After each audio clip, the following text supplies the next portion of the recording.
Haven Arrest Missionary Baptist Church Sunday School Lesson number 3, Sunday, June 18th, 2017. The lesson is entitled Jephthah's Answer and Vow. The lesson comes from Judges chapter 11, verses 4 through 11 and verses 29 through 31. We were asked to read Judges chapter 11, verses 1 through 40. The place is Jephthah. The time is 1087 BC. In teaching this lesson, you may have to be prepared for a wide-ranging discussion on the moral aspects of the main character. We learned that from my background scriptures that Jephthah's mother was a prostitute, which means his father had been unfaithful to his wife. Jephthah was born out of wedlock in a time when this was taboo. So from both his mother's side and his father's, Jephthah was lacking a good moral example. Jephthah's father had allowed him to live in his home area, but he became a problem to his half-brothers by his father's wife. They did not want him to have a share in the inheritance that would come from their father. Since there may be students in your class who have come from similar difficult situations, it will take sensitivity and tact to explore how they feel about this. You may be challenged to present and defend the Bible's stance on the moral issues in this case. Today's aim: facts. To explore the facts relating to the character of the person involved in the call in this passage. Principle: to demonstrate that God gives the results he wants despite the failures of the person he calls. Application: to encourage students to be prepared in heart and spirit for a call from God. Illustrating the lesson: we are to respond humbly to the call of God and not make any rash claims or promises. Practical points. 1. In God's time, he will reveal his purpose for our lives. Judges 11, 4 through 5. 2. God's power will draw people to those he has called in time of need, in spite of any previous rejections, verses 6 through 7. 3. God knows how to unite his people in order to defeat the enemy, verses 8. 4. Under God's authority, we can set our own terms of agreement with others, verses 9. 5. Everyone is subject to God, verses 10 through 11. 6. When God establishes a leader, he will be triumphant, verses 29 through 31. Golden text. Jephthah said unto the elders of Gilead, If ye bring me home again to fight against the children of Ammon, and the Lord deliver them before me, shall I be your head? Judges 11:9. Today we have 3 lesson outlines: the Ammonite invasion, Judges 11:4; 2, the choice of Jephthah, Judges 11:5 through 11; and 3, the ill-advised vow, Judges 11:29 through 31. Introduction. Former enemies can become allies. It simply takes the right stimulus to bring it about. And one of the strongest stimuli is the perception that former enemies need to unite against an even greater enemy. This happens in families when quarreling siblings are suddenly confronted by a neighborhood bully. It happens in politics when feuding parties perceive a threat to national security. And it happens internationally when erstwhile foes perceive a threat to the interests of all. Sometimes the about-face occurs suddenly, and when former enemies become allies in the Cold War. A similar situation emerged in ancient Israel. Jephthah, an illegitimate son of Gilead, was despised and driven out by his brothers. Fleeing to an obscure area, he gathered a band of misfits who preyed on surrounding territories. But when the Ammonites invaded Gilead, tribal elders sought Jephthah as an ally. The Ammonite invasion. Judges 11:4. And it came to pass in process of time that the children of Ammon made war against Israel. The tragic cycles in Israel's spiritual experience continued after Gideon's death. Israel turned again to idolatry, Judges 8:33 through 34, and God's judgment this time was internal division in the land. Abimelech, Gideon's illegitimate son, seized power with the aid of Shechem, chapter 9, verses 1 through 6, but his 3-year reign lapsed when his allies turned against him and he was killed, verses 22 through 57. After this spectacle, 2 other judges arose, Tola and Jair, chapter 10, verses 1 through 5. But after Jair's death, Israel sank into an apostasy worse than ever, worshiping the gods of the surrounding nations, verses 6. God judged them by subjecting them to the incursions of the Philistines on the west and the Ammonites on the east, verses 7 through 9. The text in Judges 10 gives attention first to the Ammonite threat. The Israelites' cry of desperation first brought a severe divine rebuke, verses 10 through 14. But they then repented of their idolatry, verses 15 through 16, and began to consider who might lead them against the Ammonites, verses 18.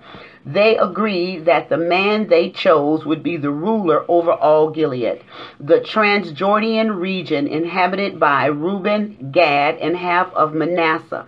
The need for strong leadership was urgent, for the Ammonites had already invaded the land. Chapter 10, verses 17, chapter 11, verse 4. The choice of Jephthah, verse 5. And it was so that when the children of Ammon made war against Israel, the elders of Gilead went to fetch Jephthah out of the land of Tobi. Verse 6. And they said unto Jephthah, Come and be our captain, that we might fight with the children of Ammon. Verse 7. And Jephthah said unto the elders of Gilead, Did not ye hate me and expel me out of my father's house? And why are ye come unto me now when ye are in distress? Verse 8. And the elders of Gilead said unto Jephthah, Therefore we turn again to thee now, that thou mayest go with us and fight against the children of Ammon, and be our head over all the inhabitants of Gilead. Verse 9. And Jephthah said unto the elders of Gilead, If ye bring me home again to fight against the children of Ammon, and the Lord deliver them before me, shall I be your head? Verse 10. And the elders of Gilead said unto Jephthah, The Lord be witness between us, if we do not so according to thy words. Verse 11. Then Jephthah went with the elders of Gilead, and the people made him head and captain over them. And Jephthah ordered all his words before the people of Mizpah. The elders' invitation, Judges 11, 5 through 6. This is where Jephthah entered the picture, but he was initially an unlikely choice for leadership. Although he was a mighty man of valor, verse 1, he was the son of a harlot. His father, named Gilead, like the region, had illegitimate sons as well, and they excluded Jephthah from the family inheritance, verse 2. Expelled from home, he fled to Job, a desolate area in the north of the border of Syria, verse 3. Then he assembled a group of brigands and led them in the raiding the countryside.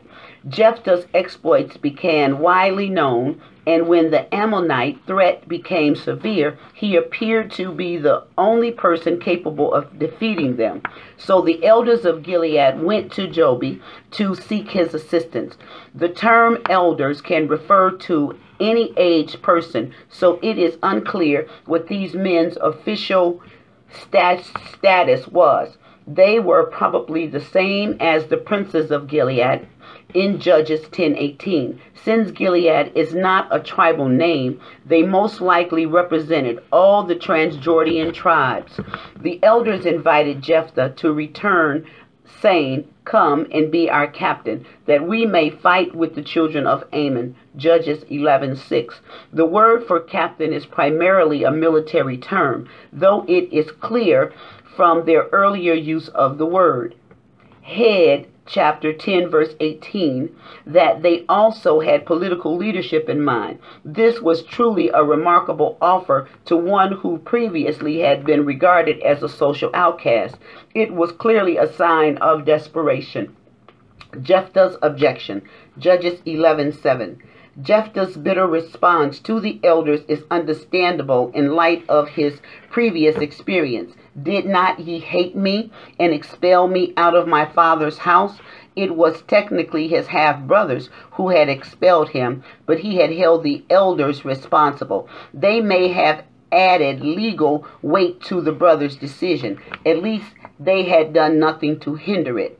Whatever Jephthah's character may have been like, we must remember that he had done nothing to deserve his exile. He merely carried the stigma of illegitimacy and found himself in the way of his brother's ambition. The law was silent on such cases, though. It did forbid discrimination against the son of a hated wife. Deuteronomy 21:15 through 17. Thus, while we cannot say whether Jephthah had suffered a legal wrong, there was no legal right for the way he was treated.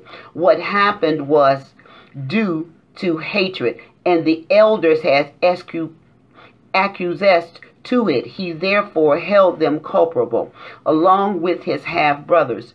It was the sarcasm, therefore, that Jephthah asked them, "Why are ye come unto me now, when ye are in distress?" Judges 11:7.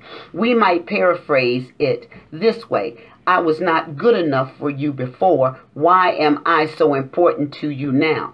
It is only because you are in trouble." The objection was legitimate. In fact, it was almost identical to the challenge the Lord himself earlier gave to apostate Israel. Chapter 10, verses 10 through 14. They turned to him only when they had no other choice.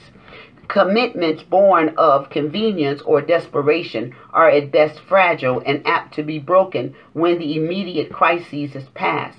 Jephthah was therefore suspicious. Were the elders sincere in their offer, or would they cast him aside in favor of someone else after the Ammonites were gone? This fickle tendency of the deceitful heart, Jeremiah 17:9, is what continues to poison human trust, even unfortunately among Christian believers. The elders' pledge, Judges 11:8 through 10.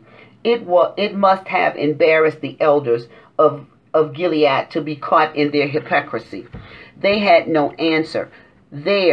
Therefore, can be taken as an admission of wrongdoing. Especially, they were saying, "Therefore, because we formerly misjudged and mistreated you, we now promise to make amends by letting you lead Israel's forces."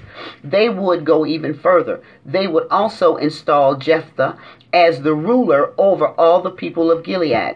In reality, they were offering him a lifelong dictatorship.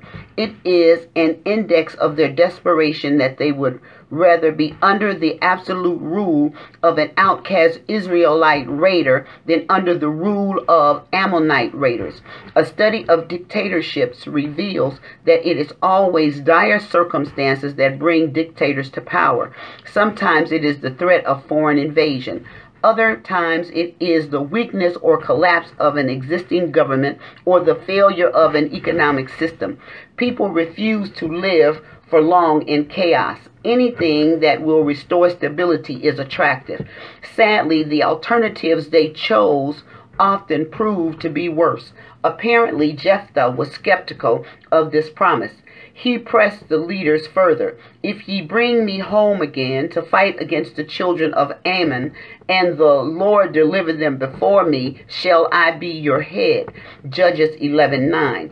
There is astonishment in this question, for he used the emphatic Hebrew pronoun for I, equivalent to I, of all people. Their promise hinged first on bringing him home, second on letting him lead the army, and third on being victorious over the Ammonites. Nothing is is said up to this point of a divine call on Jephthah. He appeared to be responding to a desperate plea from people in trouble and nothing more. But Jephthah saw more in it than that. His inclusion of the Lord's granting of victory in the conditions he listed reveals that he knew God's power was essential to the success of this campaign. Jephthah's rough life in exile apparently was not without spiritual benefits. It had somehow deepened his faith in the Lord and taught him dependence on him. It should be noted that David later lived the same kind of existence and emerged from it spiritually stronger.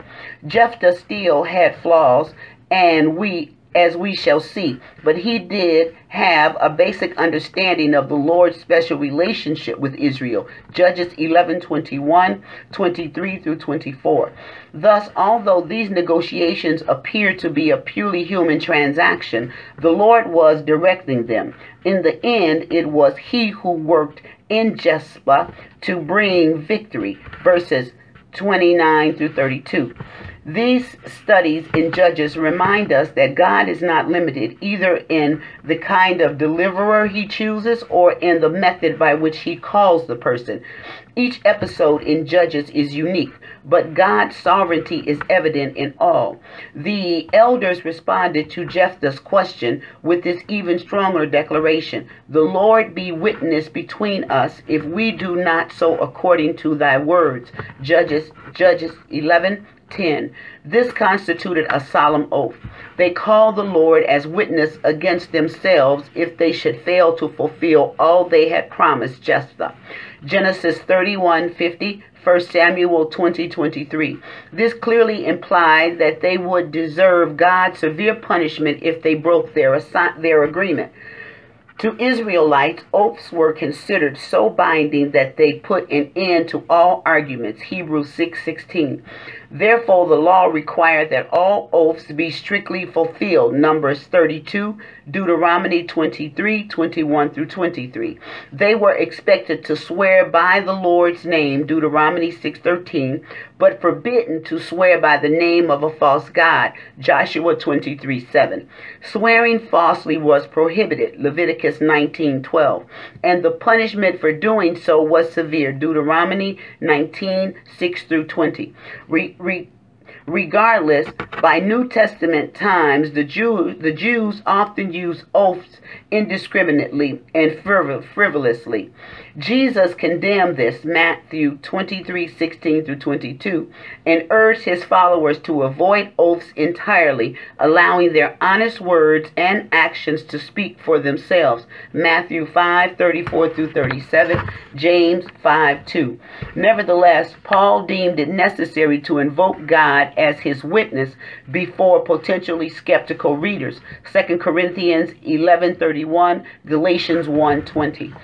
Jephthah's agreement, Judges 11:11.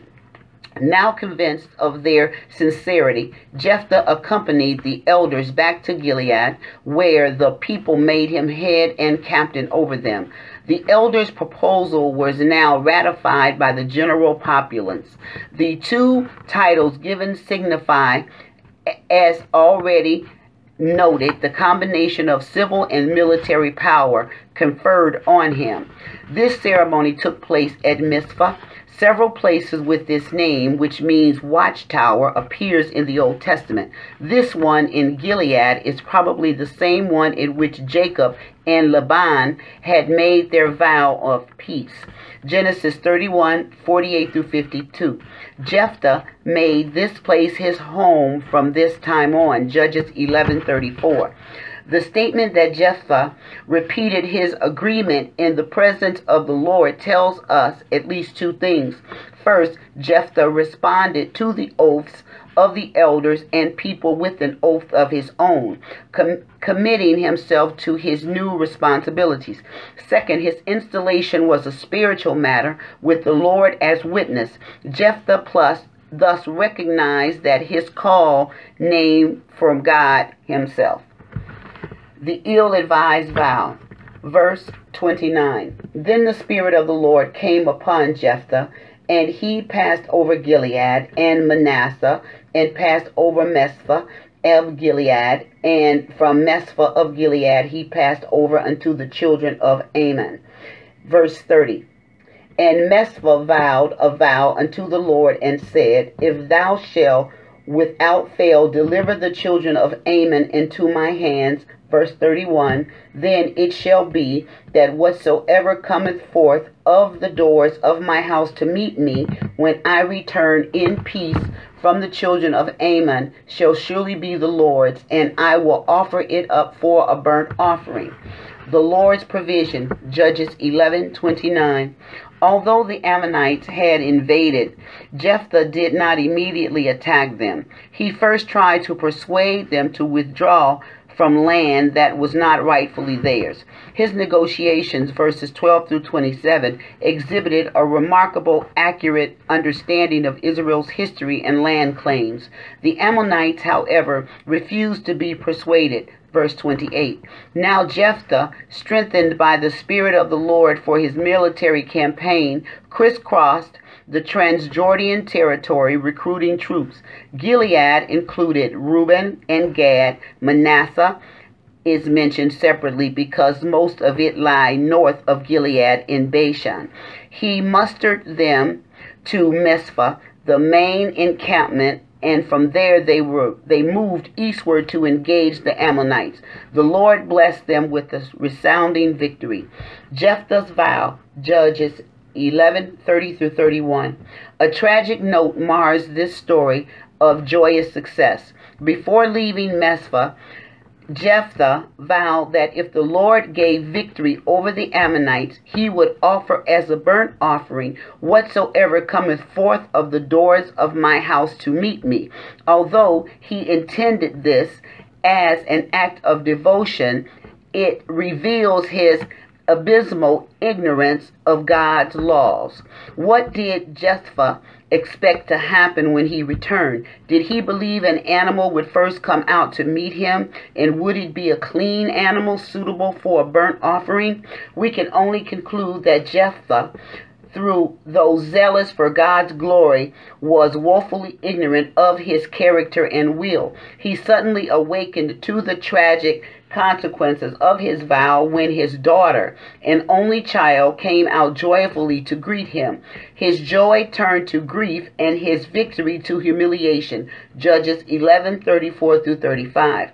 Did Jephthah offer his daughter as a burnt offering? Some have shrunk from this and argue that instead she was condemned to perpetual virginity. But it is difficult to avoid the meaning of the words. She returned unto her father, who did with her according to his vow. Judges 11:39. It is a sad ending and a poignant reminder that the days of the judges were a time of superstition and semi-paganism, even among God's people. This lesson emphasizes God's grace. Although he never condones sin, he rescues his people from the consequences of their sins, and he uses flawed instruments to do so. Questions. 1. What people were oppressing Israel's Transjordan tribes? 2. Who was Jephthah? Why was he in exile when the elders of Gilead sought him? 3. What were the elders culpable for what Jephthah's half-brothers had done to him? 4. Why was Jephthah reluctant to accept the elders' offer? 5. To what extent were the elders prepared to go in their offer to Jephthah? 6. In what way was God involved in these negotiations? 7. What step did the elders take to convince Jephthah to accept their offer? 8. What was the significance of Jephthah's reputation of his agreement with the elders before the Lord? 9. What vow did Jephthah make before going to battle? Why was it unwise?